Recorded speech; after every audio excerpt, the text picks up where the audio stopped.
प्यारी प्यारी भव्य आत्माओं, पहला प्रवचन है, शुरुआत कर रहा हूं कि जीवन में नसीब बनाना भगवान का काम होता है। ईश्वर जब इस धरती पर हमें भेजता है तो एक नसीब बना करके भेजता है, एक किस्मत बना करके भेजता है, एक भाग्य बना करके भेजता है। लेकिन एक बात ध्यान रखना, नसीब बनाना उसका काम है और नसीब बदलना हमारा काम हुआ करता है। हम अपने नसीब को बदल सकते हैं, वह बना करके भेजता है। किस्मत को बदलना हमारे हाथ में हुआ करता है। मंदिरों में जाकर के आवाज मत लगाओ कि परमात्मा मेरी किस्मत चमका दे। मंदिरों में जाकर के ऐसा मत बोलो कि हे भगवान मेरा भाग्य सौभाग्य में परिवर्तित कर दे। अरे ऐसा बोलने की कोई जरूरत नहीं है। अरे जिन्हें किस्मत बदलना है वो मंदिरों में भीख नहीं मांगा करते हैं, अपनी किस्मत भगवान को देखकर अपने आप बदल लिया करते हैं। अपनी जिंदगी को बदलने का प्रयास करिए। जिंदगी को बदलो, बदले बिना कुछ नहीं होने वाला है। यदि जब तक तुम खुद अपने आप को नहीं बदलोगे, स्वयं भगवान महावीर भी आ जाए तो वो तुम्हें बदल नहीं सकते हैं। मेरी क्या हैसियत कि मैं तुमको बदल दूं, लेकिन जब तक तुम ही बदलना नहीं चाहोगे मैं कुछ नहीं कर पाऊंगा। मैं जैसा आया हूं वहां से ऐसा ही चला जाऊंगा।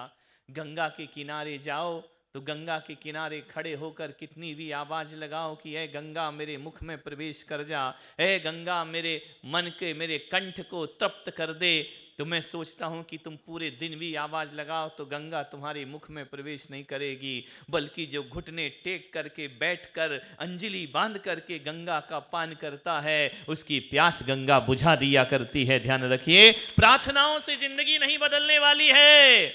बदलना हमें ही पड़ेगा, अपने आप को ही बदलना पड़ेगा।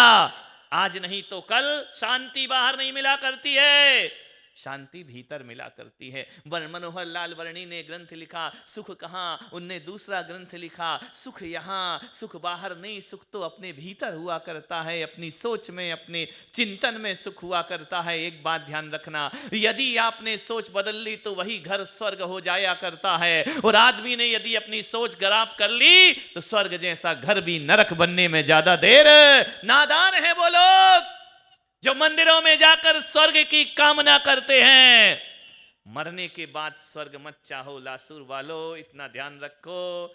मरने के बाद क्या मिलेगा ना तुम जानते हो ना मैं जानता हूं, लेकिन मैं इतना जरूर जानता हूं, जो जीते जी अपनी जिंदगी को स्वर्ग जैसा बनाता है मरने के बाद उसे स्वर्ग जरूर प्राप्त हुआ करता है। जो नरक जैसी जिंदगी बनाकर जिएगा उसे स्वर्ग कभी नहीं मिला करता है। तुम्हारे मंदिर से भी प्राण निकल जाए तो भी नरक के द्वार खुल जाया करते हैं।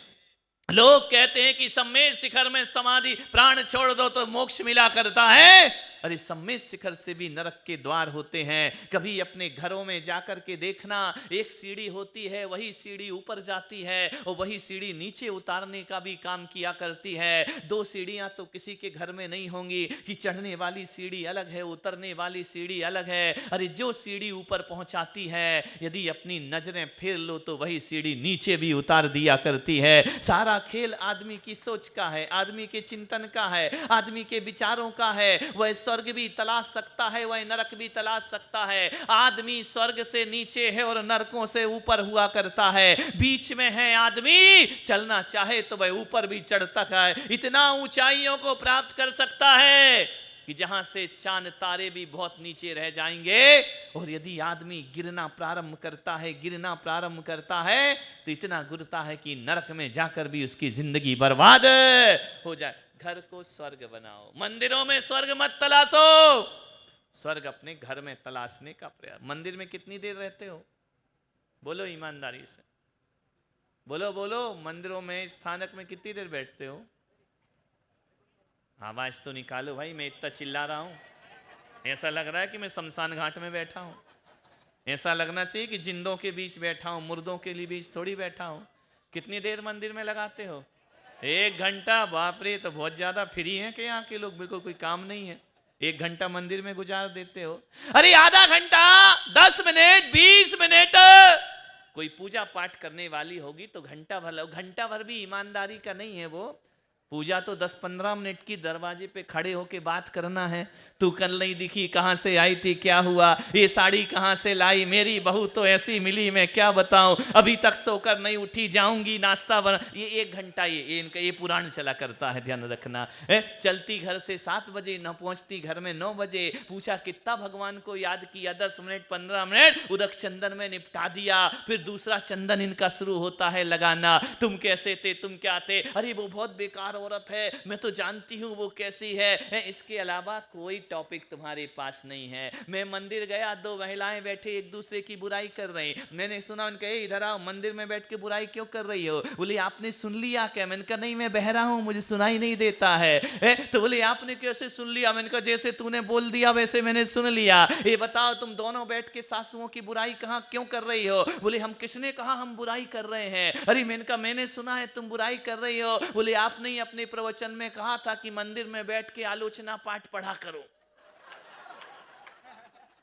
जय हो तुम्हारी पंचम काल की, आलोचना पाठ चल रहा है, ध्यान रखना। आत्मनिंदा किया करो, आत्मनिंदा। तो मैंने कहा आत्मनिंदा कहा है, सास निंदा थोड़ी कहा है। बोले मेरी सास मेरी जान है।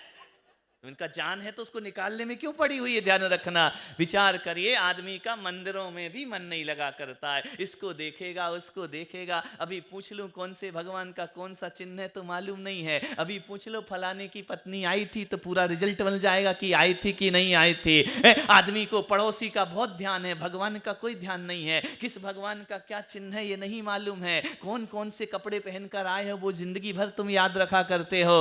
आपसे मेरा निवेदन है, 1 घंटे मंदिर जाते हो, चलो मान लेता हूं सारे बेईमान थोड़ी होंगे, 2-4 तो अच्छे होंगे ना।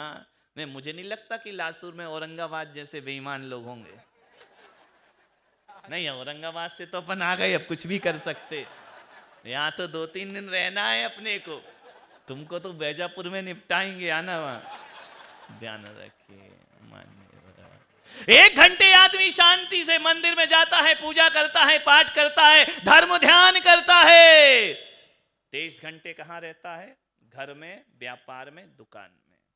मैं पुलक सागर आपसे कह रहा हूं, 1 घंटे मंदिर में रहते हो, 23 घंटे घर परिवार में रहते हो। 1 घंटे जाने के बाद मंदिर को कितना पवित्र बनाते हो। मैं कहता हूं कि 1 घंटे जहां रहना है उसे इतना पवित्र बनाते हो, 23 घंटे जहां रहना उसे पवित्र बना लो, फिर किसी मंदिर की जरूरत नहीं पड़ा करती है जिंदगी में।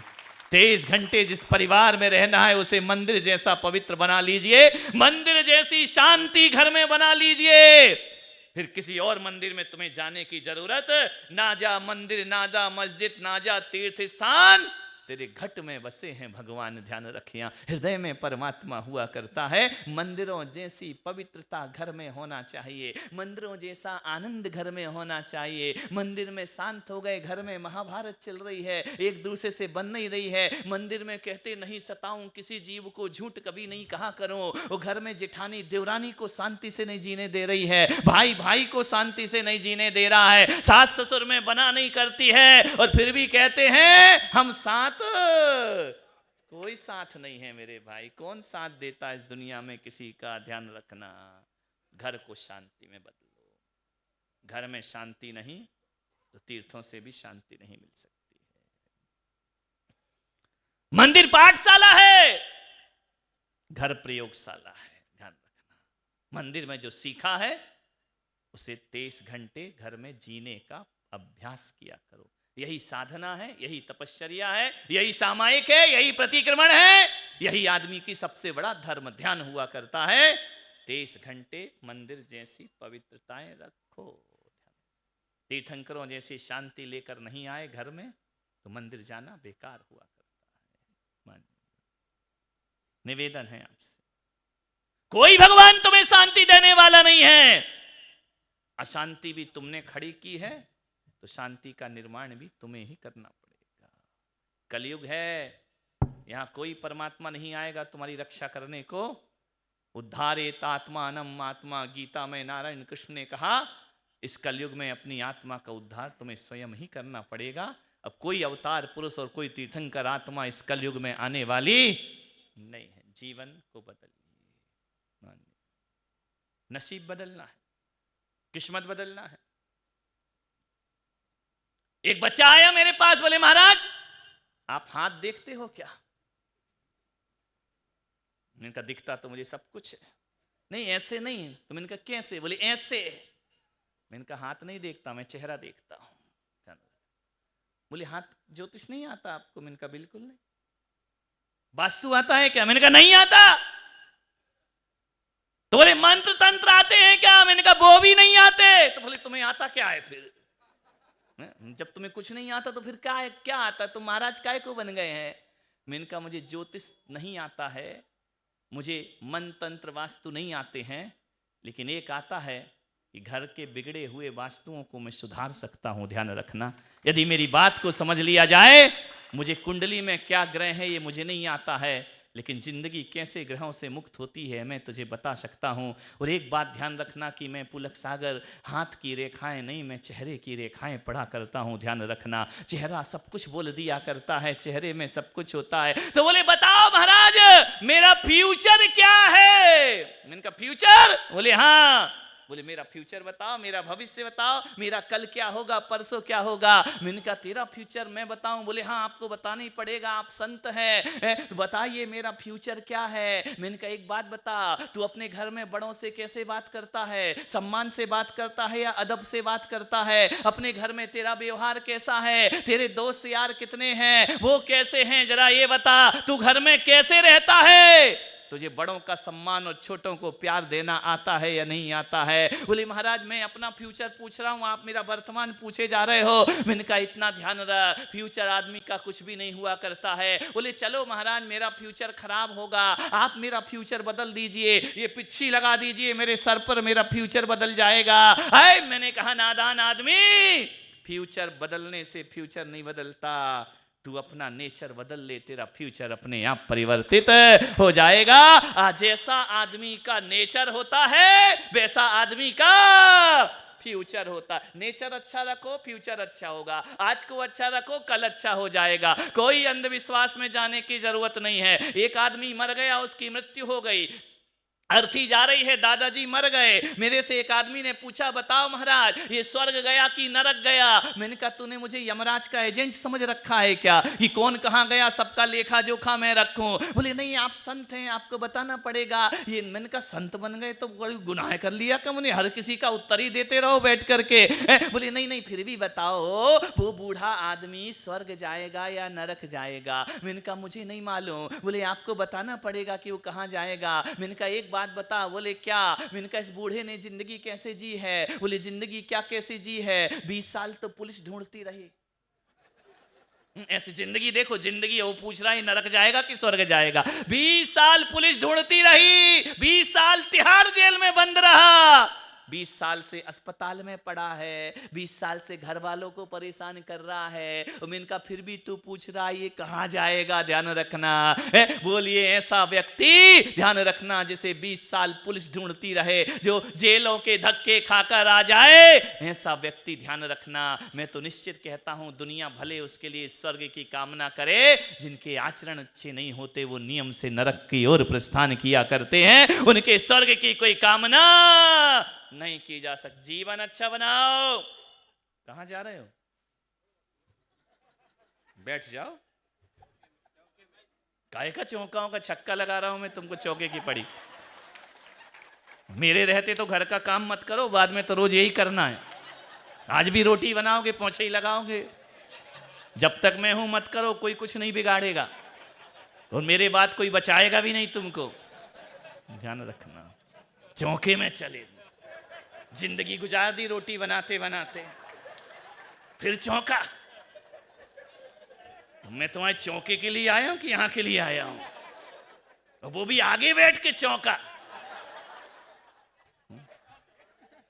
कमाल है, आदमी जीवन बदलते ही नहीं है।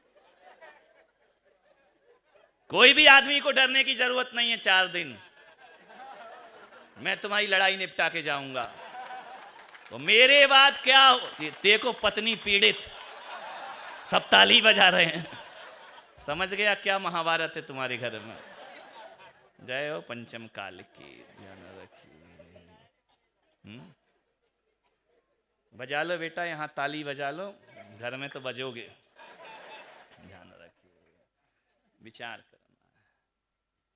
नेचर बदल लीजिए, फ्यूचर बदल जाएगा। सत्संग में आने के बाद भी स्वभाव नहीं बदला तो ध्यान रखना। सत्संग सुना, मंदिर गए, पूजा करी, पाठ किया, प्रतिक्रमण किया, सामायिक किया, लेकिन परिवर्तन कुछ नहीं आया। जैसे कल थे वैसे आज हो, वैसे आगे भी रहोगे, कोई मतलब नहीं है सत्संग का। ध्यान, जीवन बदला हुआ होना चाहिए। नादान हैं वो लोग जो अपने मेहमानों से कहते हैं हमें याद रखना। ध्यान रखना, हमें याद रखना वही बोलते हैं जिनका व्यवहार अच्छा नहीं होता है। और जिनका व्यवहार अच्छा होता है उन्हें बोलने की ज़रूरत नहीं कि हमें याद रखना। वो आदमी अपने आप याद रखा जाता है, अपने आप स्मरण में रखा जाता है, उसे दुनिया कभी भूलती। महावीर इस दुनिया से गए तो उन्होंने दुनिया से नहीं कहा कि मेरी पूजा करना, मुझे याद रखना, बल्कि महावीर का व्यक्तित्व ऐसा था कि 2500 वर्ष के बाद भी सारी दुनिया उन्हें याद रखी है, उनका नाम जपा करती है, उनका स्मरण। व्यवहार बदल लो, जीवन बदल लो। ध्यान रखना, कितनी भी सुविधाएं दे देना, कितने भी साधन जुटा लेना, कितने भी पैसों का ढेर लगा लेना, जीवन में शांति मिलने वाली नहीं है। शांति मिलती है शांतिनाद विधान करने से तो बिल्कुल नहीं मिलती है। शांति धारा छिंद छिंद भिंद भिंद करते रहो, है कोई मतलब ना छिंद होता ना भिंद होता है। शांति धारा में कोई धक्का लग जाए तो वहीं छिंद छिंद भिंद भिंद हो जाता है, कि देख के नहीं करता, साइड हो जाओ, वहीं क्रोध प्रकट हो जाता है। ध्यान रखना, मैं आपसे निवेदन करता हूं व्यवहार बदल लीजिए। एक व्यक्ति आपके घर आया, आपने बहुत सुंदर मकान बनाया है, विदेश से मार्बल लाके लगाया, सुंदर सुंदर महंगा फर्नीचर लगाया, अच्छे अच्छे पर्दे लटका दिए, अच्छी डाइनिंग टेबल, अच्छे अच्छे सामान, विदेशी आइटम सजा दिए। एक बात बताना लासुर वालों, ऐसी कोई दुनिया की वस्तु नहीं जो उसने अपने घर में ना लगाई हो। अरे सोने से भी सीढ़ियों को जड़ दिया जाए, कितना भी सुंदर मकान बना लो। एक बात बताओ, और यदि आपका व्यवहार अच्छा नहीं है, आपके घर कोई आया और तुमने एक गिलास पानी को नहीं पूछा, तुमने उसे इज्जत से बिठाया नहीं। और एक व्यक्ति वह है जिसका घर बहुत बड़ा नहीं है, एक छोटा सा मकान है, ज़्यादा उसके पास नहीं है, वह केवल देसी सामानों में जिया करता है, वह 2 कपड़ों में भी जिया करता है, लेकिन उसके घर जाओ तो इतना सम्मान देता है, इतनी इज्जत देता है, और इतनी इज्जत से पानी क्या भोजन भी कराने की प्रार्थना करता है। एक बात बताइए लासुर वालों, जब आप उन दोनों घरों से वापस लौटेंगे, बोलो कौन सा घर याद करोगे? महंगा फर्नीचर वाला घर याद होगा या अच्छे व्यवहार वाला घर याद होगा? ध्यान रखिए, मैं कहता हूं आपका फर्नीचर कितना भी महंगा हो, लोगों को उससे कोई मतलब नहीं है। आपका घर कितना भी सुंदर हो, लोगों को कोई मतलब नहीं है। आपने उसके साथ कैसा व्यवहार किया है वो मरते दम तक तुम्हें याद रखा करता है। आदमी का व्यवहार उसकी सबसे बड़ी दौलत हुआ करती है, आदमी का नेचर उसकी सबसे बड़ी दौलत हुआ करती है। व्यवहार अच्छा रखो। युवा बैठे हैं यहां पर, कुंवारे हैं क्या? कोई सबकी शादी हो गई? ऐसे चिढ़ा क्यों रहे उसको? कि बोले वो कुंवारा वो कुंवारा। बेटा वो ही राजा है, और थोड़ा और बढ़ जाए तो मुनि राजा हो जाएगा। ध्यान रखिए, बाकी का तो बाजे ही बज रहा है, उसके बाद भी हंस रहे हो। खैर, मैं अपनी सभाओं में शादीशुदा लोगों को ही बुलाना चाहता हूँ, कुंवारों को नहीं बुलाना चाहता हूँ, क्योंकि कुंवारे तो कहीं भी हंस लेंगे बेचारे। जो नहीं हंस पाते हैं वो मेरी सभा में आते हैं। अभी भी कई हंस रहे हैं, लेकिन निगाह वही है, देख तो नहीं रही है। देखेगी तो अभी खाल खींचेगी, क्यों रे ज्यादा दांत निकाल रहा था क्या वहां? तो आपसे निवेदन है, आप तो ऐसे ही बैठो जैसे अकेले आए हो, उधर देखो ही मत, तो इस तरफ मुंह करके हंस लो। ध्यान रखिए, मान्यवर, नेचर को बदलिए। एक बहुत सुंदर लड़की है, बहुत पढ़ी लिखी लड़की है, अपार दौलत है, दहेज लेकर के आएगी। मेरे पास है, मेरी शिष्याएं बहुत हैं, कोई कुमारा हो तो संपर्क करना, है ना? हाँ, हम यही करेंगे ना। कितना खुश हो रहा है। एक बहुत सुंदर लड़की है, उसका विवाह होना है, बहुत खूबसूरत है, बहुत अच्छी है, युवाओं से उत्तर चाहिए मुझे। और एक लड़की ऐसी है जो ज़्यादा सुंदर नहीं है, ज़्यादा पढ़ी लिखी नहीं है, सांवली है, ज़्यादा दहेज नहीं ला सकती है, लेकिन जो सुंदर है, जो गोरी है, वह गुस्सैल बहुत है, बात बात पे गालियां बकती है, ईंट का जवाब पत्थर से देती है, शेर को सवा शेर बन जाती है। ऐसी एक लड़की है जो बहुत खूबसूरत है, पैसा भी लाएगी, लेकिन तुमसे व्यवहार अच्छा नहीं करेगी, गाली गलौज करेगी। एक सांवली है जो बिल्कुल शांत है और मधुर व्यवहार लेकर जीती है। बताओ युवा, काली वाली शांत लड़की चलेगी या गोरी वाली क्रोध गुस्से वाली लड़की चलेगी? हकीकत में आदमी से मैं पूछना चाहता हूं, यदि युवा कहेगा महाराज नहीं, लासुर वाले तो इतने बेईमान है, कहेंगे दोनों चाहिए, काली गोरी भी हो और गुस्सेल वाली भी ना हो। ऐसा तो मिलने वाला नहीं है, ध्यान रखना। लेकिन मैं जहां तक सोचता हूं कि जो भले सांवली हो लेकिन व्यवहार मीठा हो, जब बोले तो ऐसे बोले कि फूल झरा करते हो, ऐसा बोले कि दिल में उतर जाती हो, मैं सोचता हूं कि हर कोई उस लड़की को पसंद करेगा। लेकिन गोरी और गुस्सेल वाली लड़की को कोई पसंद करने वाला नहीं है। मान्यवर, न चमड़ी के पीछे लोग भागते हैं, न दमड़ी के पीछे लोग भागते हैं। लोग यदि भागते हैं, अच्छे स्वभाव के पीछे लोग भागा करते हैं। अच्छा नेचर आदमी का होना चाहिए, अच्छा स्वभाव आदमी का होना चाहिए, घर अपने आप स्वर्ग बन जाएगा। घर को स्वर्ग बनाओ। छोटी छोटी बातें हैं, बातें बहुत छोटी हैं, समझो तो बातें बहुत बड़ी हैं। छोटी छोटी बातों से महाभारत खड़ा हुआ करता है। घर की महाभारत को मिटाओ, जीवन को बदलो। ऐसा पति हो जो साधन दे या ना दे, पत्नी को सुख जरूर देना चाहिए। ध्यान रखना, बीमार हो तो उसे पूछो, ये नहीं कि हाँ तू डॉक्टर के यहाँ चली जा, दिखा लेना, किसी को भी दिखा लेना। नहीं, पति तो वो महान होता है कि पत्नी का फोन आ जाए कि मैं बीमार हूं, मेरी तबीयत खराब है, यदि सही चाहने वाला हो तो शटर गिराए और पहले जाके उसको डॉक्टर को दिखाए। वो बोले कि चल गाड़ी में बैठ, पहले मैं तेरा इलाज कराता हूँ, क्योंकि ये पैसा भी तो मैं तेरे लिए ही कमा रहा हूँ ना। लेकिन आदमी इतना होशियार है, खुद बीमार रहता है, पत्नी ना सुने तो 10 बात सुनाता है, और वो बेचारी बीमार हो जाए को उसको पूछा नहीं करता है। अरे आपसे इतना ही मैं निवेदन करना चाहता हूँ, ये महिलाएं हैं ना, ये नारियां हैं, इनको छोटी छोटी बातों से बहुत बड़ी बड़ी खुशियाँ मिला करती हैं। और आदमी की ज़िंदगी वो होती है, बड़े बड़े कामों से भी छोटी खुशियाँ नहीं बटोर पाता है। आदमी हमेशा शिकायत से भरा रहता है, तूने ये नहीं किया, तूने वो नहीं किया, तूने वैसा नहीं किया। लेकिन नारी की वो शक्ति हुआ करती है, इन्हें छोटी बात में बड़ा सुख मिला करता है। छोटा सा इनको पूछ लिया जाए, छोटा सा इनको प्रेम से 2 शब्द बोल दिए जाएं, ध्यान रखना, दिल से और प्रेम से बोल देना, कंगन रिजेक्ट कर देगी, तुमसे प्यार करना प्रारंभ कर देगी। ध्यान रखना। लेकिन आदमी सोचता है सोने के आभूषण देकर पत्नी खुश हो जाएगी, आदमी सोचता है महंगी कार देने से पत्नी खुश हो जाएगी, आदमी सोचता है सारे महंगे महंगे गहने और कपड़े पहनाओ तो पत्नी खुश हो जाएगी। एक बात ध्यान रखना, ये हिंदुस्तान की नारियां हैं, यहां वनवास में भी राम प्यार करे तो सीता को वन भी अयोध्या की तरह दिखा करता है, वह भी उसे स्वर्ग की तरह। प्यार को तरस रहे हैं तुम्हारे घर, पैसों को नहीं तरस रहे हैं। ध्यान रखना, पैसा किसके पास कम है, सबके पास है। आज 1-2 लाख रुपए कमाना कोई बड़ी बात नहीं हुआ करती है।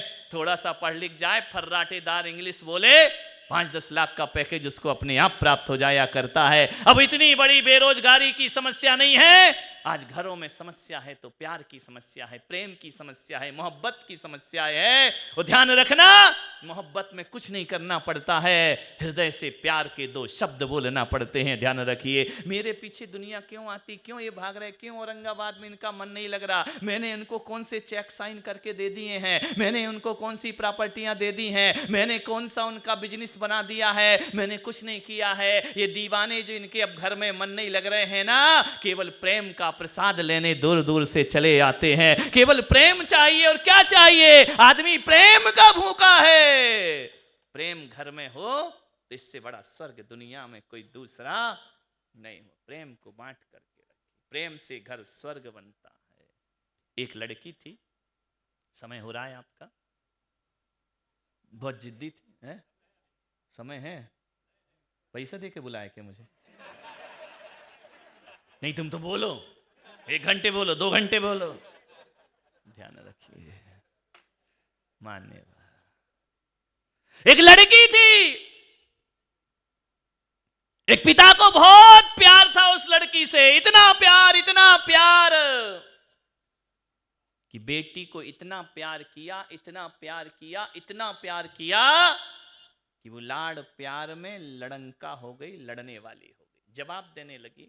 लड़की के पिताओं से निवेदन करूंगा कि लड़कियों को प्यार नहीं करो, ऐसा मैं नहीं कह रहा हूं, बहुत प्यार करो, लेकिन इतना प्यार मत करो कि उसका जीवन बिगड़ जाए, उसका भविष्य बिगड़ जाए। ध्यान रखिए, केवल लाड़ प्यार देना ही माँ बाप का काम नहीं होता है, उसकी जिंदगी बनाना भी माँ बाप का दायित्व हुआ करता है। ध्यान रखिए, आज एक ही बच्ची है, एक ही बेटा है, उसको देख देख करके तुम जीते हो और इतनी सुविधा भोगी बना देते हो, वो इतना लायक बना देते हो कि माँ बाप को नालायक समझने लगता है। ध्यान रखना, इतने लायक मत बनो कि माँ बाप को तुम नालायक समझने लगो। बहुत प्यार था सेठ को। एक दिन लड़की बड़ी हो गई। जब लड़की बड़ी हो जाए तो एक ही चिंता रहती है कि इसके हाथ पीले कर देना चाहिए, इसका विवाह कर देना चाहिए, इसकी शादी कर देना चाहिए। पिता को बड़ी चिंता थी, मेरी लाडली लड़की कहाँ जाएगी, किस घर में जाएगी, कैसा होगा, कैसे निभाएगी, कैसे चलाएगी। कभी रसोई में पैर नहीं रखा उसने, किचन में प्रवेश नहीं किया है। ध्यान रखना, जो आजकल कहते हैं ना कि हमारा पति ढाबे में खाता, हमारा पति बाहर खाता है, उसी का पति बाहर खाता है जिसको खाना बनाना नहीं आता है। ध्यान रखना, वो जिसको खाना बनाना आता है वो कभी भी बाहर में जाकर के भोजन नहीं किया। इतना अच्छा बनाओ, इतना अच्छा बनाओ। मेरा एक भक्त है, उससे किसी ने कहा चल यार पानी पूरी खाते हैं, जैसे ही गया एक पानी पूरी ली, उसने कहा अब नहीं खाना मुझे। बोले क्यों? बोले जितना अच्छा मेरी पत्नी बनाती है उतना अच्छा तो बाजार में भी नहीं मिला करता है। ध्यान रखना, उस आदमी ने नहीं खाया। ध्यान रखना, गलती इनकी नहीं। हाँ, बड़े खुश हो गए महाराज, कहीं तो पक्ष लिया हमारा। एक लड़की को पाक कला में निपुण होना चाहिए, एक लड़की को भोजन बनाना जरूर आना चाहिए। मैं बेटियों से, बहुओं से निवेदन करूंगा, ससुराल में इसका प्यार नहीं मिलता कि तुम कितने धनपति घर की हो, ससुराल में इसका प्यार नहीं मिलता कि तुम कितनी पढ़ी लिखी हो, ससुराल में इसका प्यार नहीं मिलता है कि तुम कितनी अच्छी पोजीशन पे हो, कितनी इंग्लिश बोलती हो। ससुराल मेरी लड़की को सबसे ज्यादा प्यार मिलता है तो भोजन से लड़की को सबसे ज्यादा प्यार मिला करता है। भोजन इतना स्वादिष्ट होना चाहिए, हर कोई कहे कि तेरे हाथ के भोजन में कुदरत ने कुछ इनायत बरती है। ध्यान रखना, आदमी भोजन से तृप्त होता है और किसी चीजों से तृप्त, लेकिन नौकरानी खाना बनाती है, करें क्या विचार करो। अब नौकरानी बनाएगी, पति भी खाएगा, वो भी नौकर जैसी दशा जी रहा है बेचारा। ध्यान रखिए, आदमी जाएंगे बाहर खाएंगे, दशा तो ये देखो क्या हो गई हमारे हिंदुस्तान की। आदमी को महीने में एक बार ढाबे में खाना है, 15 दिन में एक बार ढाबे में खाना है, घर के खाने में आनंद नहीं आया करता है। लेकिन इन महिलाओं से कहूंगा ये भी थोड़ा नखरे ज्यादा करती हैं। महाराज आते हैं तो अच्छा बनाती है, और महाराज नहीं आए तो वही 2 रोटी और वही चावल सब्जी रख के निपटा दिया करती है फाइल। विचार करो, महाराज के भोजन में ना मिर्च होता है ना मसाला होता है, लेकिन जिस घर में संत के आहार हो जाए वो ऐसा स्वादिष्ट भोजन बिना मिर्च मसाले का भी स्वादिष्ट भोजन लगा करता है। क्यों? क्योंकि उस दिन वो प्रेम से भोजन बनाती हैं, उस दिन वो भक्ति से भोजन बनाया करती हैं। आपसे निवेदन है, घर को दोनों तरफ से सुधारना पड़ेगा, चाहे महिला हो या पुरुष हो। ध्यान, जीवन को बदलना पड़ेगा। सेठ को चिंता हो गई, मेरी बेटी की शादी होना है। शादी हुई, रिश्ता आया, पक्का हो गया, विवाह हो गया, चली गई बेटी ससुराल। मालूम है 8 दिन बाद बेटी का फोन आता है, पिताजी जल्दी लेने आओ, मैं इस घर में 1 मिनट नहीं रह सकती हूं। बाप ने कहा यार अभी तो 7 दिन हुए नहीं, वो पंडित तो 7 जन्मों की कसमें दिला रहा था, 7 दिन में महाभारत शुरू हो गई। लफड़ा क्या है, मामला क्या है? बोले बेटी तूने तो 7 जन्मों की कसम खाई थी। अरे बोले पंडित खिला रहा था, मुझे काहे की कसम खाना थी, और मुझे ये भी नहीं मालूम कि 7 वचन कौन से हैं। तुम लोग को मालूम है क्या? बोलो 7 वचन कौन से दिए थे पत्नी को? ये देखो यही हाल इनके हैं। किसी को अपने 7 वचन याद नहीं हुआ करते हैं, कौन कौन से सप्तपदी हुई थी, कौन कौन से 7 वचन बोलकर कसमें खाई थी जिंदगी भर रिश्ता निभाने का। ध्यान रखिए, विचार करना है। 7 दिन हुए नहीं, लड़की ने कहा पापा जल्दी आ जाओ, इसी वक्त आ जाओ, मैं इस घर में एक दिन भी नहीं रह सकती हूं। पिता ने कहा बेटा बात क्या, बात छोड़ो, मोबाइल में नहीं बता सकती हो, तुम जल्दी मुझे लेने के लिए आइए। लड़की का बाप था, दिल था, चलो चलते हैं। पहुंचा, घर का माहौल शमशानी माहौल। कंवर साहब ने देखा ससुर जी आ रहे हैं, उठाई अपनी बाइक, निकल गए। पूछा तक नहीं कि पिताजी आओ, पापा जी आओ। का मामला क्या है, कंवर साहब अभी अभी का दामाद है, बोल नहीं रहा मुझसे। अंदर गया, समधी जी ने देखकर मुंह फेर लिया, यार माहौल तो बहुत गड़बड़ है। समधन ने देखा, वो अपने कमरे में चली गई। किसी ने कोई आओ भगत नहीं, कोई स्वागत नहीं, पूछा भी नहीं। पहली बार आया है शादी के बाद, कोई सम्मान नहीं, कोई सत्कार नहीं।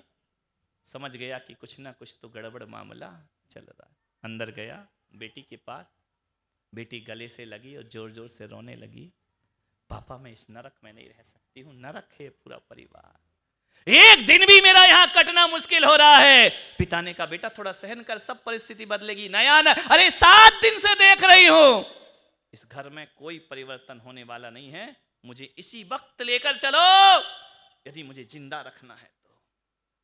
लड़की का बाप लाचार, उसने कहा बेटा चलना है पीहर? बोले चलना है, मैं यहां बिल्कुल नहीं रह सकती हूं। तो बोले तेरी सासू से तो पूछ लो। अरे जाने दो सासू को, उसे क्या पूछना, सब लड़ाई की जड़ वही है। सासू जड़ है? 7 दिन में सासू ने महाभारत पैदा कर दी। बोले बेटा फिर भी समझदार पिता था, गया, बोले समधन जी अपनी बेटी को ले जाना। समधन ने कहा कल का ले जाने वाला अभी ले जा, और आज के बाद ये भेजना मत मेरे यहाँ। अरे तो उसने कहा माता जी ऐसा क्या हो गया? बोले नहीं नहीं, कहाँ की बच्ची है, क्या संस्कार दिए तुमने इसको, इसको वापस लेकर के जाइए। कब भेजू? बोले कभी नहीं। उसने कहा यार मामला इतना कैसे बिगड़ गया 7 दिन में। ले गया लड़की को, समय हो रहा इसलिए जल्दी रिटर्न करते हैं, है ना। ले गया अपने पीहर। रास्ते में उसने पूछा कि बेटा एक बात बता। बोले पिताजी बताओ। बोले पहले तू नॉर्मल हो जा। बोले मैं नॉर्मल हूं, अब पूछो क्या पूछना चाहते हो। बोले ससुराल कैसी है? बोले अभी देखी नहीं तुमने, नरक है नरक, इससे अच्छा तो मुझे कुएं में धक्का दे देती तुम। ऐसी ससुराल में क्यों मेरी शादी की, क्या देखा तुमने? 1000 बात बाप को सुना दी। बाप चुप रहा। बेटा एक बात बता, ससुर कैसा है? बोले राक्षस, उसके जैसा राक्षस दुनिया में नहीं होगा। तो बोले सास कैसी? बोले डायन, डायन भी एक घर छोड़ती है लेकिन वो मुझे नहीं छोड़ा करती है।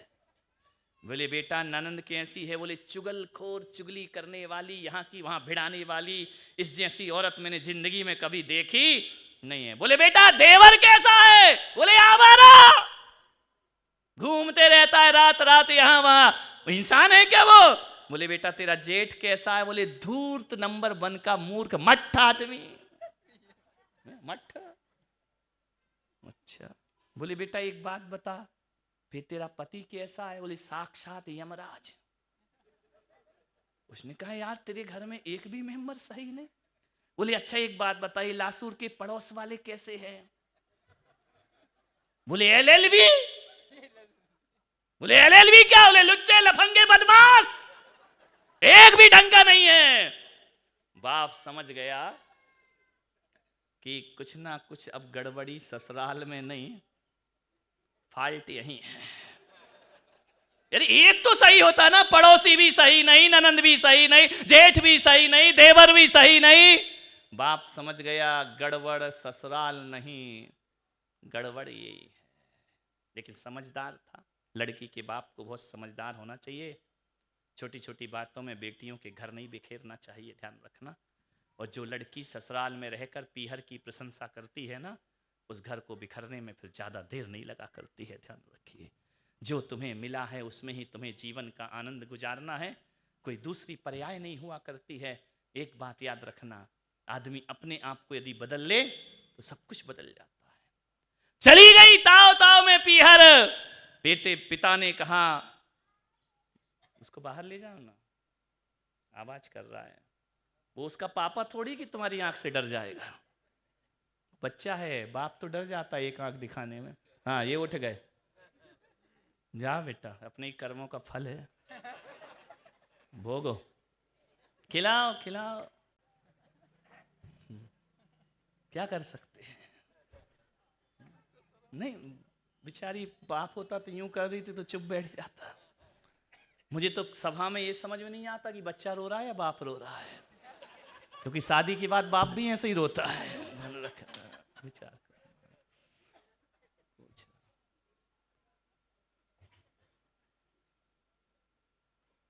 पिता ने कहा कि बेटी जरूर कुछ गड़बड़ है, लेकिन इतनी भी हिम्मत बाप की नहीं थी कि बेटी को बोल दे तू गड़बड़ है। चली गई। एक दिन, 2 दिन, भाभी बोली दीदी आई, ननंद आई, भाभी आई, ये आई दुनिया भर की आओ भगत। लेकिन भाभी को जैसे ही पता चला कि ये बला तो जाने वाली नहीं है, अब आ गई है जाएगी नहीं, धीरे धीरे भाभी के व्यवहार चेंज हो गए। एक बात याद रखना बेटी, उस ससुराल में जिंदगी कट जाती है, पीहर में जिंदगी बोझ हो जाया करती है। ध्यान रखना, आदमी की, महिला की, नारी की जिंदगी ससुराल में ही स्वर्ग जैसी कटा करती है। चाहे कैसा भी परिवार हो, कैसा भी घर हो। भाभी के व्यवहार बदल गए, भाई के व्यवहार बदल गए। अरे भाई भाभी के बदले तो बदले, बेचारी मंदिर जाती 1 महीना हो गया था। लोग पूछे क्यों जा नहीं रही, क्या लेने नहीं आए, क्या कुछ खटपट चल रही है क्या? उसने कहा यार तेल जले तेली का, दिल जले मसालची का। मैं अपने बाप के यहाँ रह रही है, पड़ोस को क्या परेशान हो रहा है, इनको काहे का दर्द हो रहा है। सहेलियां मिलती और बोल जीजा जी नहीं आए क्या? उसने कहा जान खा ली जीजा जी ने, वहां भी चैन नहीं। और यहाँ जहां जाए, पार्टी में जाए, शादी में जाए, अरे अकेली आई है वो नहीं आए क्या? अरे उसने कहा आफत तो मेरे पीछे मौत की तरह पड़ गया है, जहां जाओ वहां, जहां देखो वहां उससे पति के उसके बारे में तो कोई पूछता ही नहीं। कितने दिन हो गए? अरे 2 महीने से नहीं गई ससुराल, जरूर कुछ गड़बड़ है। मोहल्ले में, धर्म कथाओं में, मंदिरों में अब चर्चा का विषय वो लड़की बन गई। जाती नहीं है, कब से आई है, 2 महीने से छोड़ दिया, हमको तो मालूम था इसके लक्षण खराब है, ये कहीं भी सुखी नहीं रह सकती, कहीं भी आनंदित नहीं रह सकती है। लोग ताने मारने लगे, बेचारी उदास हो गई। क्या करे, पीहर भी काटने को दौड़ने लगा। 2-3 महीने बाद एक झरोखे में बैठी थी, पिता पहुंचे, उदास थी, कंधे पे हाथ रखा, बेटी क्या तकलीफ है तुमको? बोली तकलीफ क्या है, मेरा जीना हराम हो गया है। क्या हुआ बेटा? बोले जो देखो मुझे गुनाहगार की नजर से देखता है, जो देखो वो कहता है ससुराल नहीं गई, ससुराल नहीं गई। पिता ने कहा बेटा घंटा थोड़ा बंद करा दो ना, कपड़ा बंद उसमें, ये घंटा वालों को कुछ नहीं मिलने वाला, ये घंटे ही बजाते रहेंगे जिंदगी भर। ध्यान रखिए, जाना भाई, अच्छे से बोल, ऐसे डर डर के क्यों बोल रहा? बीवी से थोड़ी बुलवा रहा हूं। हाँ इसी बहाने चौके में जाओ, निकल लो, दिल है कि मानता नहीं। रास्ते ही देख रहे थे कब घंटा बजे, हो सकता मिस कॉल दिया हो, घंटा बजा दे। नहीं नहीं जाओ अंकल जी जाओ, जाओ पिटोगे यार, क्या मतलब, जाओ, कोई बात नहीं है। क्या बहाना मरा के निकले, देखो ना, मैंने कहा उससे था गए, ये बज गए घंटे। ध्यान रखना, समझ में आया कि यही बजवा रहे हैं बैठ के बाद।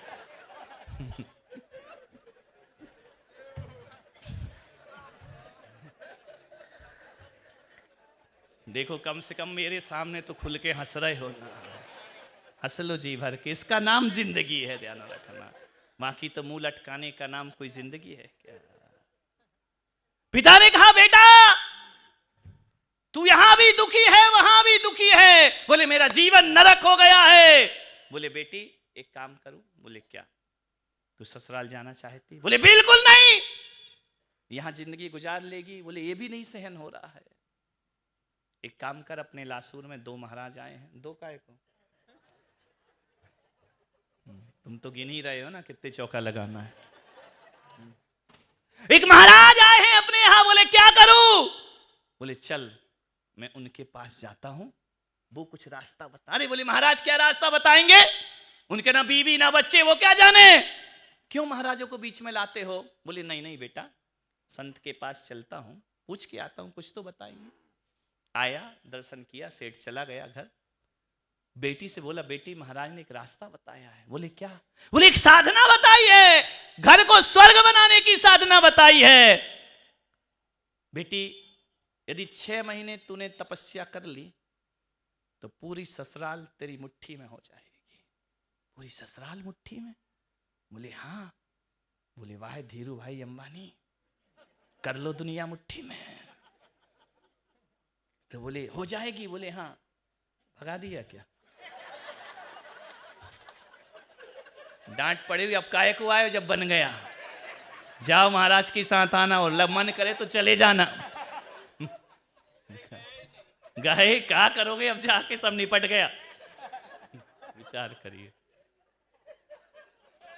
बोले बेटा पूरी ससुराल तेरी मुट्ठी में हो जाएगी। बोले क्या करूं? बोले 6 महीने चल, मैं तुझे ससुराल छोड़ के आता हूं। पिताजी देखो मैं वहां जी नहीं पाऊंगी। बोले बेटा बस 6 महीने की तो बात है। बोले करना है, कौन सा मंत्र जपना है? बोले 1.25 करोड़ मंत्र का जाप करना है, तेरा ससुराल तेरे बस में हो जाए। 1.25 करोड़ मंत्र का जाप, ये मेरे से नहीं होगा पापा, मैं जिंदगी में मंदिर नहीं गई। बोले नहीं जाप मैं करूंगा। बोले जाप तुम करोगे, फल मुझे मिलेगा? बोले हाँ महाराज ऐसे ही हैं, उल्टे सीधे सूत्र बताते हैं। तो बोले मैं जाप करूंगा, फल तुझे मिलेगा। बोले कैसे? बोले बस साधना तू करेगी और जाप मैं करूंगा। क्या साधना करना पिताजी?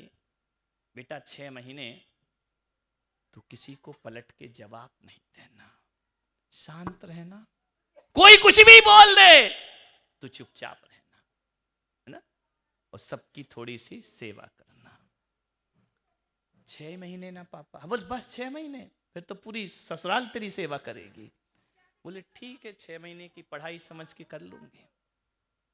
जैसे ही घर गई, पिता लेकर के गए, ससुराल में कोई नहीं बोला। गए, बेटी का पिता, माताजी तुम्हारी बहू को ला। बोले हमने मना किया था ना, लाना नहीं इस बहू को, बिल्कुल नहीं चलेगी, वापस लेकर के जाओ। माँ जी एक मौका दीजिए, एक अवसर प्रदान करिए। बोले ठीक। पिता छोड़ के चला गया। सुबह 6 बजे रसोई घर में बर्तन की आवाज आ रही। सासू ने अपनी बेटी से कहा देख तो अंदर कोई बिल्ली इल्ली घुस गई है क्या? वो जाकर के देखती, बोली मम्मी। बोले क्या? बिल्ली नहीं, ये दिल्ली वाली आई है। बोले क्या कर रही है सुबह सुबह? भगवान जाने क्या कर रही है। पूरा किचन साफ कर रही है, नाश्ता बना रही, चाय बना रही। सास ने देखा ये कर क्या रही है। उसने पूरा नाश्ता बनाया, चाय बनाया। सास ने कहा बहू क्या कर रही है तू? बोले कुछ नहीं कर रही हूं, 6 महीने का मामला है, उसके बाद तो तू करेगी बुढ़िया। 6 महीने की तो बात। बोले कुछ नहीं अम्मा जी, नाश्ता बना रही हूं। बोले नाश्ता बना रही तू? 8 बजे सो के उठने वाली? बोले नहीं मम्मी जी, आज से घर का पूरा काम मैं करूंगी, मैं ही सब घर व्यवस्था चलाऊंगी। बोले बेटा तू नाश्ता क्यों बना रही? बोले वो लासूर में एक महाराज आए, उन्होंने कहा था कि घर में भूखे को भोजन कराओ, पुण्य लगता है। तो सास ने कहा मैं कोई भिखारी दिख रही हूं दरवाजे पे खड़ी हुई? एक बात ध्यान रखना, भिखारी को भोजन कराना ही पुण्य नहीं होता है। उसने कहा कि माँ आपने रात्रि में जल भी नहीं पीती हो, आप भी तो 12 घंटे से भूखी हो ना, भिखारी को भोजन बाद में होना चाहिए, अपनी माँ जैसी सासू का भोजन पहले होना चाहिए, ध्यान रखना, तो जीवन में पुण्य की प्राप्ति। उसने देखा सास ने ऊपर से नीचे तक, ये बोई वाली है या हम सकल भी तो हो सकती है, ये इतनी विनम्र कैसे हो गई। दूध का प्याला उठाया, लेकर ससुर को देने गई, चोट लगी, प्याला गिर गया। ससुर ने कहा अंधी है क्या, दिखाई नहीं देता, गिलास फोड़ दिया। उसने कहा पिताजी गलती हो गई, कल से देख के चलूंगी। ससुर ने कहा देख के चलूंगी, मैं तो तुझे देख रहा हूं, पहले तो एक की चार सुनाती थी। उसने मन में कहा कि बुढ़े, यदि मैं साधना नहीं कर रही होती ना तो ये गिलास तेरे सिर पे फूटता, लेकिन मैं किसी वजह से चुप हूं, ज्यादा होशियारी मत दिखा। लेकिन मन ही मन तो कह रही थी ऊपर से नहीं पिताजी ध्यान रखूंगी। पिता ने कहा बेटा बड़ी समझदार हो गई है तो। खाना बनाने लगी, भोजन बनाने लगी, नाश्ता समय पे, दूध चाय सब कुछ करने लगी। मम्मी मम्मी, दीदी दीदी, भाभी भाभी करते पूरा समय बीतने लगा। सबने सोचा यार ये फोन लगाया सासू ने समधी जी को, समधी जी ये वही है या रिटर्न हो गई, दूसरी बदल के लाए हो? बोली नहीं अम्मा जी वो वही वाली है। तो बोली ऐसी कैसी हो गई, ये तो बिल्कुल दिख ही नहीं रही है, तिल को ताड़ बनाने वाली, ये तो खुद तिल बनी जा रही है, मामला क्या है? बोले अम्मा जी रखो उसको अच्छे से, प्यार दो, मेरी बेटी बहुत अच्छी है। समय बीता, 2 महीने हो गए, अंदर सोच रही 4 और बच्चे हैं, ध्यान रखना। एक दिन सास ने बुलाया, बेटा इधर आओ। हाँ अम्मा जी बोली। मम्मी जी क्या बात है? बोले आज से इस घर की चाबी तू संभाल, तेरे जैसी बहू दुनिया में लाखों में एक हुआ करती है, इतना घर का ध्यान रखती, इतना परिवार का ध्यान रखती है। कहा ये चाबी पकड़, झट से चाबी खींची, बन गई अपनी शिंदे सरकार, बन गई जोड़ तोड़ के चिपटी, अपनी सरकार बन गई, ध्यान रखना। महाराष्ट्र तो इसमें माहिर है, ध्यान रखना। बन गई सरकार अपनी, घर चाबी आ गई अपने हाथ में। फिर उसने सोचा यार एक्शन बदलू। बोले नहीं अभी 4 महीने, अभी बीच में अभी तलवार लटक रही है ना, अभी पक्का नहीं है कुछ, क्योंकि अभी सुप्रीम कोर्ट में मामला है, ध्यान रखिए क्या किया जाए। बोले अभी रुको, शांति शांति रखो। घर की चाबी दे दी, सारे लोग प्यार करने लगे। दादाजी शाम को दुकान से लौट कर आए तो बेटी बहू के लिए कुछ ना कुछ मीठा लेकर के आते। दादाओ ससुरो सुधर जाओ, खाली हाथ घर मत जाया करो, दुकान से जब लौटो तो बहू को कुछ ले जाया करो कि ले बेटा फलाहार खा ले, ध्यान रखना। यदि कुछ लेके जाओगे तो इंतजार करेगी, और कुछ लेके नहीं जाए तो दरवाजा भी नहीं खोलेगी, ध्यान रखना है। घर में प्यार पाना है तो दोनों तरफ से होना चाहिए। एक सासुओं से निवेदन है, आप बाहर घूमने जाती हो, विदेश जाती हो, तीर्थ यात्रा पे जाती हो, लौट करके कुछ ना कुछ सामान लेकर आती हो, अरे अपनी बेटी के लिए कुछ लाओ या ना लाओ, अपनी बहू के लिए एक साड़ी जरूर लेकर के आना, अपनी बहुओं के लिए सामान जरूर लेकर के आना। साड़ी की कोई कीमत नहीं होती है, कोई कीमत नहीं है तुम्हारे सामानों की, लेकिन बहू को लगता है कि दूर रहकर भी मम्मी ने मेरा ध्यान रखा है। जब दूर रहकर ये मेरा ध्यान रखती है तो पास रहकर मुझे भी इसका ध्यान रखना चाहिए। घरों को बदलने के ये तरीके हुआ करते हैं। खाली हाथ कभी मत लौटो बुजुर्गों, इज्जत से रोटी मिलेगी, ध्यान रखना है। नहीं तो चले जा रहे खाली हाथ गए, खाली हाथ आ गए, दरवाजा खोले, क्या दरवाजा खोले, दौड़ के दरवाजा खोलेगी गुलाब जामुन लेकर के आओगे तो। मेरे ससुर जी मेरे लिए ये लेकर घर को बदलो। एक एक मेंबर को अपना नेचर बदलना पड़ेगा। एक के परिवर्तन से सबका परिवर्तन नहीं हुआ करता है। कभी प्यार देना भी पड़ता है तो कभी प्यार लेना, लुटाना भी तो सीखो। लूटना सीखते हो बस, बहू प्यार नहीं करती, बहू इज्जत नहीं करती, तुम भी तो उसकी थोड़ी बहुत इज्जत किया करो मेरे भाई, तुम भी तो थोड़ा उसका सम्मान और आत्मा का ध्यान रखा करो। वो भी घर छोड़कर आई है, वही भी आपका घर बसा रही है। उसे नौकरानी नहीं, उसे बहुरानी समझ के अपने घर में रखने का प्रयास करो। घर तुम्हारा स्वर्ग में बदल जाएगा। दोनों तरफ से गलतियां हैं, एक तरफ से नहीं हुआ करती है, ध्यान रखना। रोज ससुर जी मीठा लाते, बाबूजी बाबूजी बाबूजी, बाबूजी ने कहा मजा आ गया, इतना तो तेरी मम्मी ने प्यार नहीं दिया जितना बाबूजी बाबूजी, ये ले लो, दूध पी लो और सौंठ डाल के पी लो, दूध मसाला डाल के पी लो, बाबूजी ये गिलास ले लो। बाबूजी के तो बुढ़ापे में मजे आ गए। 5 महीने हो गए। एक दिन रक्षाबंधन का त्योहार आया, भाई आया लेने। भाई ने कहा दीदी चल घर। कहां? बोले पीहर, रक्षाबंधन पे लेने आया हूं। उसने कहा ऐसा कर भाई, मम्मी से पूछ ले, पहले तो कहा था उस डायन से काय को पूछता है, मम्मी से पूछ ले। गया, माता जी मैं अपनी बहन को ले जाऊं। बोले बेटा कैसी संस्कारित बहन है तेरी, उसके बिना घर सूना सूना लगेगा, तू ले जा, लेकिन 2 दिन में वापस कर जाना, नहीं तो मैं अपने लड़के को भेजूंगी। तेरी बहन जैसी कोई बहन इस दुनिया में हो नहीं सकती है। गई, सास की आंखें भर आईं। बहू का वही जीवन सफल होता है जिसके जाने से माँ की आंखें नहीं, सास की आंखें भर आए। तो समझना हमने बहुत अच्छी जिंदगी जी है अपने जीवन में, हमने इस घर को स्वर्ग बनाया है। अरे पिता की आंखें भीगे या ना भीगे, ससुर की आंखों में पानी आ जाए तुम्हारे जाने के बाद, तो समझना हमने एक सच्ची और अच्छी जिंदगी अपनी जिंदगी में जी है। ध्यान रखना, घर के लोग तुम्हारा इंतजार करें तो समझना मैंने ससुराल को स्वर्ग बनाने की तपस्या कर ली अपने जीवन में। ध्यान रखिए, ऐसा ना कहें कि कल की जाने वाली आज चली जा। ध्यान रखना। जय ससुराल से पीहर। पिता ने कहा बेटा कुछ परिवर्तन हुआ? अरे परिवर्तन, पूरी सत्ता अपनी है।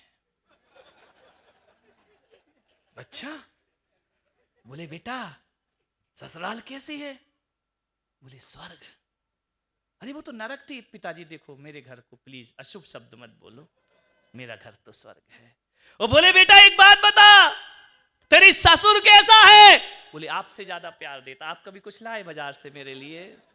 मेरा ससुर रोज मीठा लेकर के आता है, नई नई चीज लेकर आता है। बोले आपसे भी ज्यादा प्यार मुझे अपने ससुर से मिला करता है। बोले बेटी वो तेरी डायन सास। बोले क्या पिताजी इतने पढ़े लिखे हो के आप शब्द बोला करते हो? जो प्यार माँ नहीं दे पाई वो मेरी सास मुझे प्यार दिया करती है। उस घर जैसा कोई घर नहीं हुआ करता है। बोले बेटा एक बात बता, वो चुगलखोर ननन, अरे ननन नहीं वो तो फ्रेंड है उसके, दिन भर बातें करते हम, दिन भर एक दूसरे के बिना रह नहीं सकते। बोले वो आवारा देवर है। बोले आवारा मत बोलो पिताजी, पूरा कन्हैया है, कृष्ण कन्हैया मेरा देवर है, लक्ष्मण जैसा मेरा देवर है। और बोले वो जो यमराज तेरा पति, बोले भला है बुरा है जैसा भी है मेरा पति मेरा। अरे यहां तो बोल दो, यहां भी मुंह से नहीं निकल रहा, देवता है। ध्यान रखिए, विचार करिए। और बोले वो तेरे पड़ोसी एमबीबीएफ एलएलबी। बोले नहीं पिताजी वो एलएलबी से अब उन्होंने एमबीबीएफ कर लिया, एमबीबीएस हो गए। मियाँ बीबी बच्चे परिवार से हम लोग रहा करते हैं।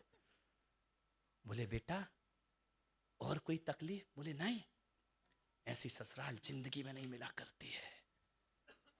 तो बोले बेटा सब कुछ तेरा हो गया? बोले हो गया। बोले पिताजी एक बात तो बताओ, वो महाराज ने मंत्र कौन सा दिया था?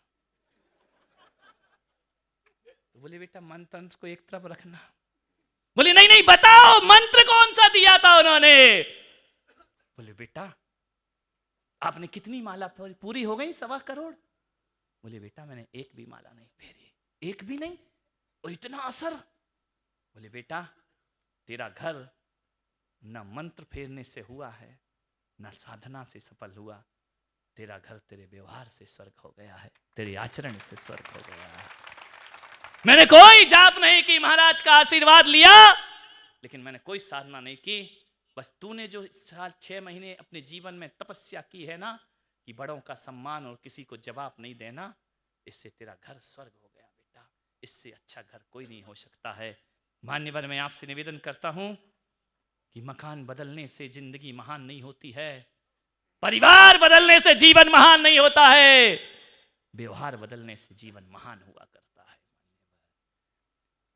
स्कूल बदलने से अच्छे नंबर थोड़ी आते हैं।